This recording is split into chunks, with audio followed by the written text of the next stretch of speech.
Praise the Lord. Good morning. ప్రార్థన. పరిశుద్ర ప్రేమ కలిగిన తండ్రి నీకు వందనములయ్యా. దేవా ఇదిగో అయ్యా, రాత్రంతా మంచి నిద్రను దయచేస్తావు. ఈ ఉదయకాలపు సమయంలో మేమందరం ఇలా లేచి ఏకంగా కూడి ప్రార్థించుకోవడానికి ఇచ్చిన సమయాన్ని, సందర్భాన్ని, తరుణాలు బట్టి నీకు వందనములయ్యా.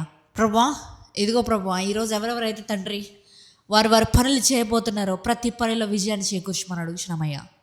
దేవా నువ్వు ఇచ్చిన వాగ్దానం ప్రకారం ఈరోజు మా జీవితంలో ప్రతి ఒక్క పనిని మేము జరిగించేలా సహాయం చేయండి అయ్యా. మా జీవితంలో జయాన్ని ఇవ్వండి అయ్యా. తండ్రి ఎవరెవరైతే ఈరోజు ప్రభు ఎగ్జామ్ రాస్తున్నారో ప్రతి ఒక్క ఎగ్జామ్ రాసే స్టూడెంట్ గురించి ప్రార్థిస్తున్నానయ్యా. నీవే వారికి తెలివిని, జ్ఞానాన్ని దయచేయమని అడుగుతున్నాం అయ్యా. ఇదిగో ప్రభు, ఎంతోమంది ప్రభు చదవలేక, చదివింది గుర్తుండక డిప్రెషన్లోకి వెళ్తున్నా ప్రతి ఒక్క బిడ్డ నిమిత్తమే ప్రార్థిస్తున్నానయ్యా.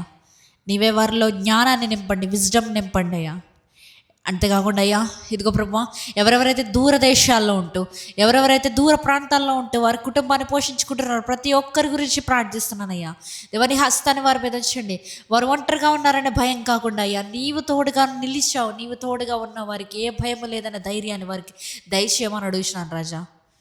ఇదిగో ప్రభు, నువ్వు అన్న రీతిగా డు నాట్ బి అఫ్రైడ్, భయపడకుడి, నేను నీ తోడున్నాను అన్న రీతిగా ప్రభు వారికి నీవే తోడుని దయచేయండి అయ్యా. అంతేకాకుండా ఇదిగో ప్రభా, ఎవరెవరైతే ఈరోజు ప్రయాణాలు చేయబోతున్నారో ప్రతి ఒక్క ప్రయాణం చేసే బిడ్డ గురించి ప్రార్థిస్తున్నానయ్యా. దేవా వారు రాకపోకలేదు సహాయం దయచేయండి ప్రభా. దేవా వారి గృహాలు వదిలి బయటకు వెళ్తున్నప్పటి నుంచి ప్రభా మరలా వాళ్ళ ఇంటికి వచ్చేరేదాకా నీవే హస్తాన్ని వారికి ఉంచమని అడుగుతున్నానయ్యా. నీ సన్నిధిని వారికి తోడుగా తీసుకువెళ్ళమని అడుగుతున్నానయ్యా.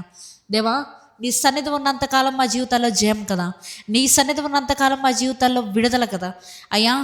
ఒకవేళ ఈ ప్రార్థన ఆలకిస్తున్న బిడ్డలో ఎవరెవరైనా కూడా దేవా వారి బంధకాల్లో పట్టుబడున్నారేమో, నీ చిత్తమైతే వారి బంధకాలన్నీ విడిపించమని అడుగుతున్నానయ్యా. ఇదిగో అయ్యా, ఎవరెవరైతే ఫైనాన్షియల్ ప్రాబ్లమ్స్ ద్వారా బాధపడుతున్నారో, స్ట్రగుల్ అవుతున్నారో, ఇబ్బంది పడుతున్నారో, నాకు ఎర్నింగ్స్ లేవనే చింత వారి మీద ఉందేమో, కానీ ప్రభు సమస్త చింత యావత్తు నా మీద మోపమన్నావు కదా. అటు రీతిగా ప్రభు ఎవరెవరైతే సహాయం కోసం ఎదురు చూస్తున్నారో ప్రతి ఒక్కొక్క బిడ్డకి సహాయాన్ని అందించమని, ఎవరైతే బిల్స్ పే చేస్తున్నారో, ట్రాన్సాక్షన్స్ చేస్తున్నారో, లేకపోతే న్యూ ల్యాండ్స్ కొంటున్నారో, ఏదేమైనప్పటికీ, ఏ ట్రాన్సాక్షన్ అయినప్పటికీ నీ చిత్తంలో లేని ఎడల వారి జీవితంలో అది జరిగించకుండా నీవే ఆపివేయమని, ఈ రోజంతా నీ రెక్కల చోటుని కాచి దాచి కాపాడమని నజరేయుడైన యేసుక్రీస్తు నామములో అడిగి వేడుకొనుచున్నాము పరలోకపు తండ్రి, ఆమేన్. పరలోకమందున మా తండ్రి, నీ నామం పరిశుద్ధపరచబడును గాక, నీ రాజ్యం వచ్చును గాక, నీ చిత్తము పరలోకమందు నెరవేరినట్లు భూమి మీదను నెరవేరును గాక. మా అనుదిన ఆహారము నేడు మాకు దయచేయము. మా ఎడల అపరాధం చేసిన వారిని మేము క్షమించిన ప్రకారము మా అపరాధములు క్షమించుము.